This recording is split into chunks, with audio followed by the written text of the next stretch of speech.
2026 సంవత్సరం మార్చి నుండి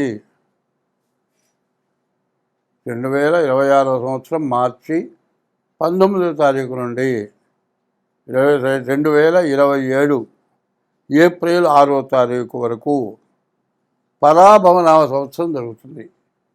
ఈ పరాభవనామ సంవత్సరంలో 6వ రాశి కన్యారాశి. 5 రాశులు అయిపోయినాయి. 6వ రాశి కన్యారాశి ఫలితాలు చెప్పుకుందాం. ఈ కన్యారాశికి బుధుడు అధిపతి. బుధుడు బాగున్నాడు, కుజుడు బాగున్నాడు, రాహు బాగున్నాడు. మరి ఈ 3 గ్రహాలు తప్పితే ఏ గ్రహాలు కూడా పూర్తిగా బాగా లేవు. శని సప్తమంలో ఉన్నాడు. భార్యాభర్తలకి, కుటుంబ వ్యవస్థకి విడిపోయే పరిస్థితులు బాగా ఎక్కువగా ఉంటాయి. ఎక్కడ తొందరపాటు వచ్చినా, ఎక్కడ గొడవలు పెట్టుకున్నా మరి కుటుంబ వ్యవస్థ ఎవరి దాన్ని వాళ్ళు అయిపోతారు. అందువల్ల ఎప్పుడు కూడా కాపరం గుట్టు, రోగం రట్టు అన్నారు. ఏదైనా జబ్బు చేస్తే, ఏదైనా గడ్డో రాయో తగిలో, ఏ దెబ్బో తగిలో ఏదైనా బాధ వస్తే 10 మందికి చెప్పాలట. ఎవరో ఒక వైద్యుడు ఆ రోగం పోగొడతాడు. కాపరం గుట్టు, ఇంట్లో సంగతులు బయట ఎవరికీ చెప్పకూడదు. ఇప్పుడు ఇక్కడ ఏం జరుగుతుందంటే, ఆడవాళ్ళు ఒక చోట చేరారంటే వీళ్ళింటో గొడవలు, వాళ్ళింటో గొడవలు, వీళ్ళింటో ఇట్లా చెప్పుకొని ఊరు ఏకమైపోయి ప్రతివాడు కూడా గొడవ పెట్టి వాళ్ళ ఇంట్లో అట్లా అవుతా ఇట్లా అవుతా ఇట్లాంటివి చెప్పుకుంటారు. ఎప్పుడు కూడా మానవ జన్మ యొక్క లక్ష్యం ఏంటంటే ఎవరిని విమర్శించడం పద్ధతి కాదు. ఏదన్నా సమస్య వచ్చి వాడు బాధ తట్టుకోలేక మనతో చెబితే మనం ఏం చేయాలి? వాళ్ళు విడిపోయేటట్టుగా మనం చేయకూడదు. వాళ్ళకి నచ్చజెప్పి వాళ్ళిద్దరూ కలిసి ఉండేట్టుగా పిల్లల కోసం మీరు బతకాలి. పిల్లల్ని కన్న తర్వాత భార్యాభర్తలు విడిపోవటం చాలా తప్పు. కాబట్టి ఇట్లా చేయొద్దు. ఎన్ని కష్టాలు పడ్డా కూడా పిల్లలు అన్యాయం అయిపోతారు. తల్లి లేకపోయినా తండ్రి లేకపోయినా ఇబ్బంది.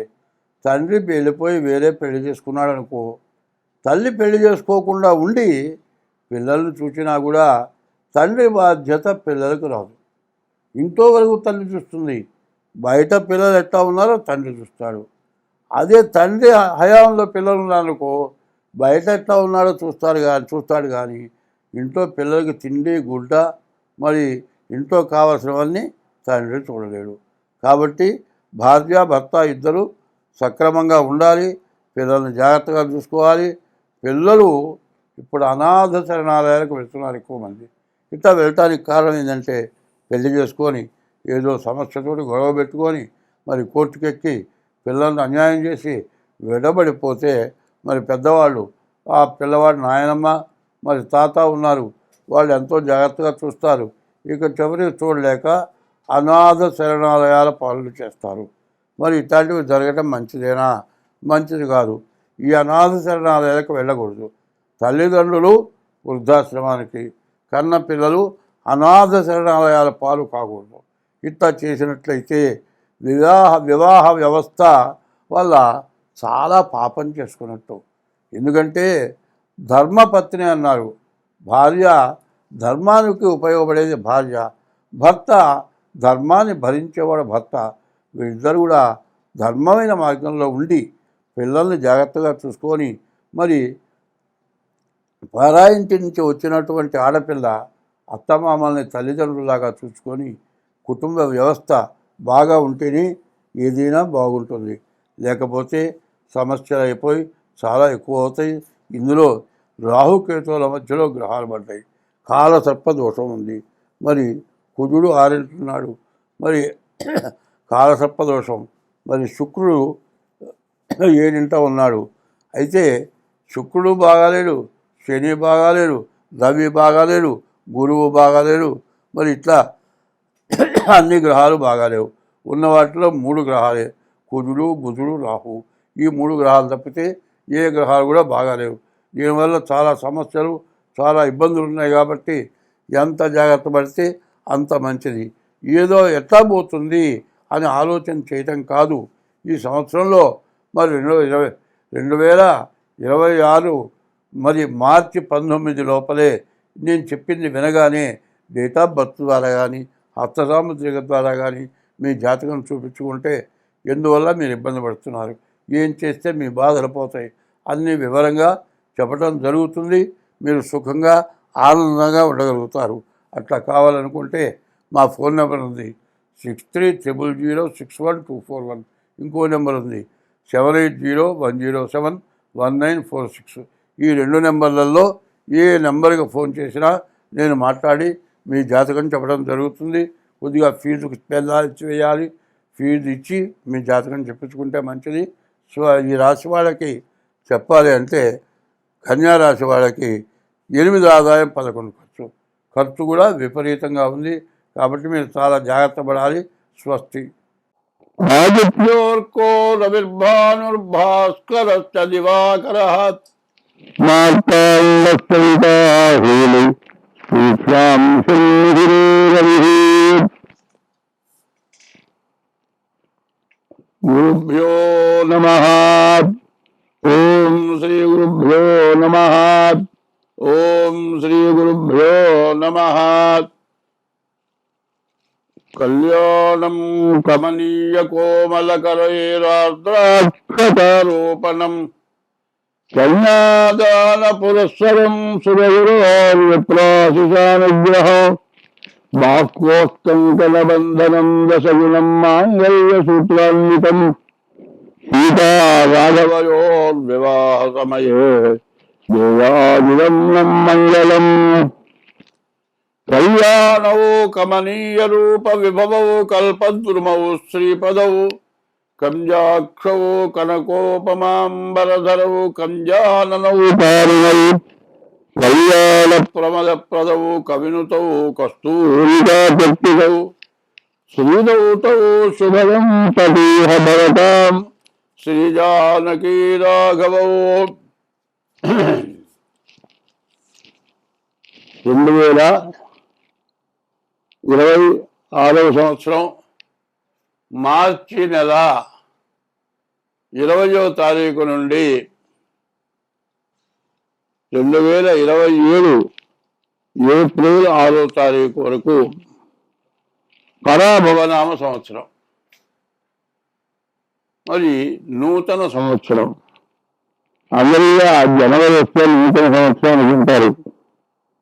మన హిందూ దేశంలో అందులో తెలుగు రాష్ట్రంలో తెలుగు పంచాంగం మార్చి ఈ సంవత్సరం 20 నుండి 2026 మార్చి 20 నుండి 2027 ఏప్రిల్ 6వ తారీఖు వరకు తెలుగు సంవత్సరం వచ్చింది.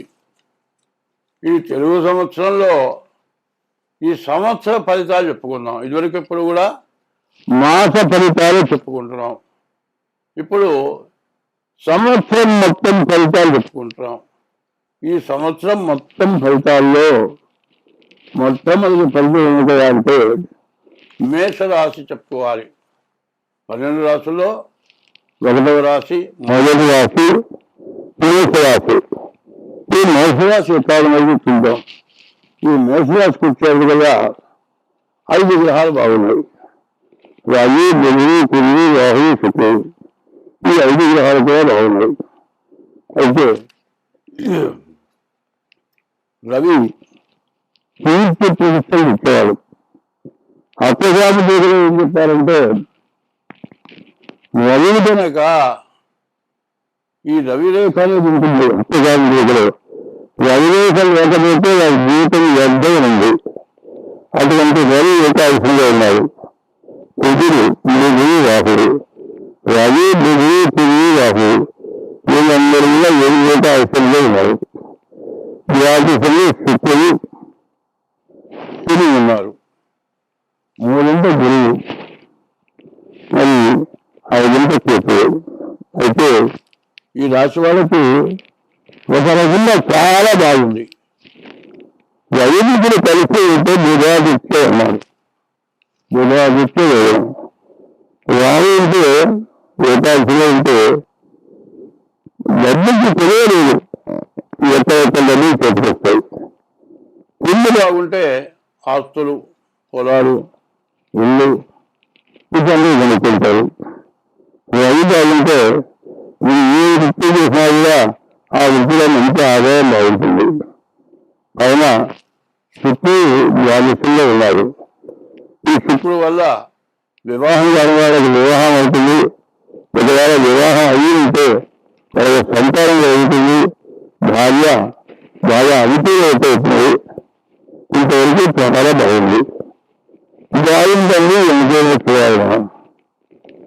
శని 12 కాదు, మేషరాశికి 12 శని అంటే 7 శని మొదటి భాగం.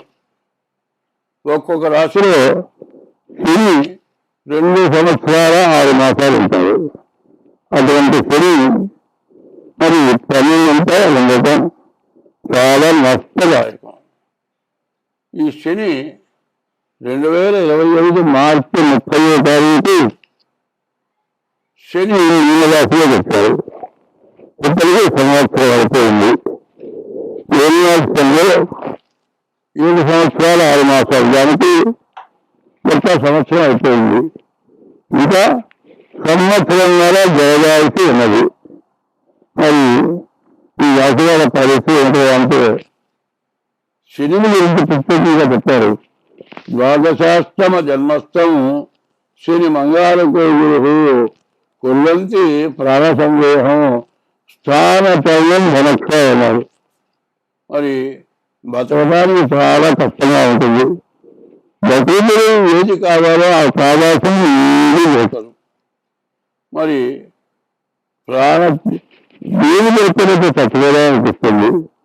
కొన్నంటి ప్రాణ సందేహం స్థాన చదవండి ఇల్లు చేసే ఉద్యోగం ఇంటి మారడం ధనక్షయం ఉన్న డబ్బులన్నీ ఖర్చు అయితే అప్పుడే అవుతాం. ఇది ఏలినాశనంలో ఉన్న భాగం. అందులో ద్వాదశంలో ఉన్న శని బాగా ఇబ్బంది పడతాడు. కాబట్టి ఈ రాశులు రవి, కుజుడు, బుధుడు, రాహుడు, శుక్రుడు ఈ 5 గ్రహాలు బాగున్నాయి. 8 గ్రహాల్లో 5 గ్రహాలు బాగున్నాయి. బాగున్న గ్రహాలు 3 శని, గురువు, కేతువు. అందులో రాహు కేతువుల మధ్యలో గ్రహాలు పడ్డాయి. రాజసత్వ దేశం పడ్డది. కాబట్టి రాశివాళ్ళు ఎంచుకోవాలంటే తప్పనిసరిగా శనికి 19,000 జపం. ఇక ఇది ప్రతి శనివారం కూడా. ఎందుకంటే 6 సంవత్సరాలు 6 మాసాలు ప్రతి శనివారం తప్పనిసరిగా శనిక విభజన చేయించుకోవాలి.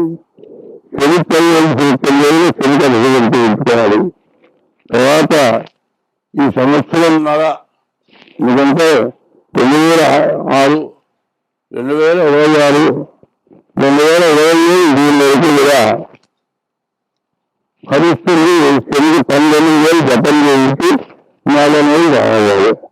మళ్ళీ దీని తర్వాత శని మళ్ళీ జన్మానికి వస్తారు. అప్పుడు కూడా శని జపం చేయించుకోవాలి. శనికి 19,000 సార్లు శ్రీమంతం జపం చేయించుకొని 4 నెలలు రావాలి. ఇది కాకుండా గోచార రీత్యా సగం బాగుంది, సగం బాగలేదు. దీన్ని ఎట్లా చేయాలంటే ఇప్పుడు ఈ రాశికి ఇంత కష్టం ఉంది కాబట్టి ముందుగా మీ డేట్ ఆఫ్ బర్త్ 1 తారీఖు నెల సంవత్సరం సంవత్సరం టైము, దాని ద్వారా జాతకం చెప్పుకోవడం మంచిది. ఇది గోచారం. గోచారం 25 గంటలో జరుగుతుంది. గ్రహచారం మరి 75 గంటలు జరుగుతుంది. కాబట్టి ఈ రాశి వాళ్ళ ముందు ఏం చేయాలంటే ముందుగా జాగ్రత్తగా ఈ శనిగతం చేయించుకోవడం, మరి డేట్ ఆఫ్ బర్త్ వేరే జాతకం చెప్పుకోవడం చాలా అవసరం. ఇది చేయకపోతే చాలా ఇబ్బందులు, కష్టాలు పడతాయి. కాబట్టి ఈ రాశి వాళ్ళు తప్పనిసరిగా మన జాతకం చెప్పుకోవడం అవసరం.